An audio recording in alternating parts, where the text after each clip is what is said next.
Arus konveksi yang lambat di astenosfer menjadi energi penggerak lempeng tektonik di atasnya. Pola gerak lempeng tektonik tersebut sangat ditentukan dari mekanisme arus astenosfer di bawahnya. Lempeng Indo-Australia yang menunjam di sepanjang Palung Jawa bergeser dengan laju 69 mm per tahun. Pergerakan ini akan menciptakan deretan gempa di zona frontline subduksi atau zona bending off di kawasan perairan selatan Jawa yang dapat menyebabkan bencana di masa depan. Dalam sebuah studi yang dilakukan Widiantoro dan kawan-kawan tahun 2020 tentang implikasi untuk megatrust gempa bumi dan tsunami dari celah seismik selatan Jawa Indonesia yang dirilis di nature.com, ini untuk melihat potensi resiko untuk mitigasi masa depan bencana gempa yang disertai tsunami di selatan Jawa dengan menggunakan data gempa periode 2009 hingga 2018. Hasilnya menunjukkan bahwa laju slip di segmen Selat Sunda Banten yang ditandai dengan warna merah tua memiliki nilai sekitar 70 mm per tahun, sementara di segmen perairan Jawa Barat yang terendah dengan warna biru dengan rata slip defisit sekitar minus 60 mm per tahun. Kajian slip defisit sangat penting dalam menjelaskan seismotektonik dan menilai risiko bahaya seismik di area. Untuk periode ulang 400 tahun, luas slip defisit yang tinggi di Jawa Tengah dan Jawa Timur setara dengan gempa dengan momen magnitudnya 8,8. Sementara segmen Jawa bagian barat saja memiliki momen magnitudnya 8,9,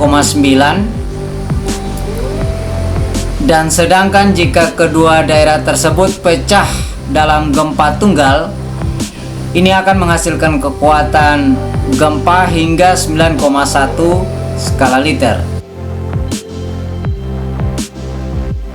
Skenario terburuk dengan periode ulang selama 400 tahun dapat menimbulkan gempa raksasa berkekuatan 9,1 skala Richter dan tsunami yang sangat besar dengan ketinggian maksimum 20,2 meter dekat pulau-pulau kecil di selatan Banten, provinsi paling barat Jawa. Permodelan menunjukkan terdapat potensi bencana tsunami setinggi 12 meter di sepanjang pantai selatan Jawa.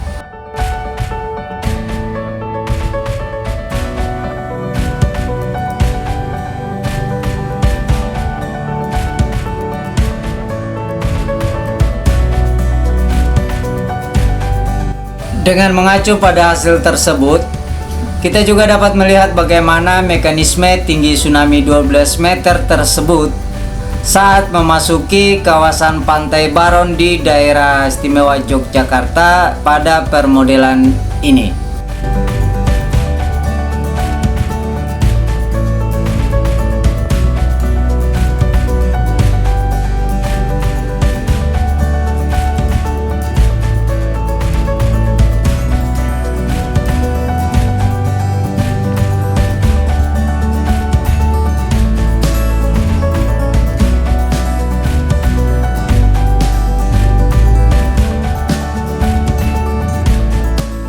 Permodelan lain juga menunjukkan bahwa jika gempa dengan magnitudo 8,7 skala Richter pada kedalaman 15 km dapat memicu tsunami setinggi 10 meter dengan intensitas gempa hingga 9 mmi di kawasan Ujung Kulon dan 8 mmi di Pelabuhan Ratu, bahkan 7 mmi di Jakarta. Dalam permodelan ini butuh waktu 3 menit 32 detik untuk tsunami terdeteksi pasca gempa terjadi dan 3 menit 34 detik sistem peringatan diaktifkan pasca gempa ini. Kajian ilmiah dan permodelan ini diharapkan dapat membantu masyarakat memahami ancaman di kawasan, termasuk mendorong pemerintah daerah untuk aktif berperan dalam upaya mitigasi bencana gempa dan tsunami, terutama di kawasan selatan Jawa.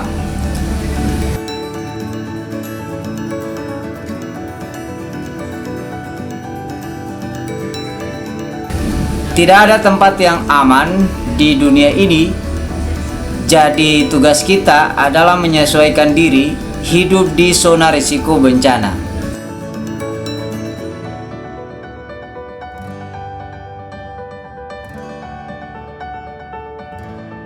Gempa tidak dapat dipastikan waktunya, namun kajian ilmiah diperlukan untuk menilai risiko dalam upaya mitigasi dampak di masa depan.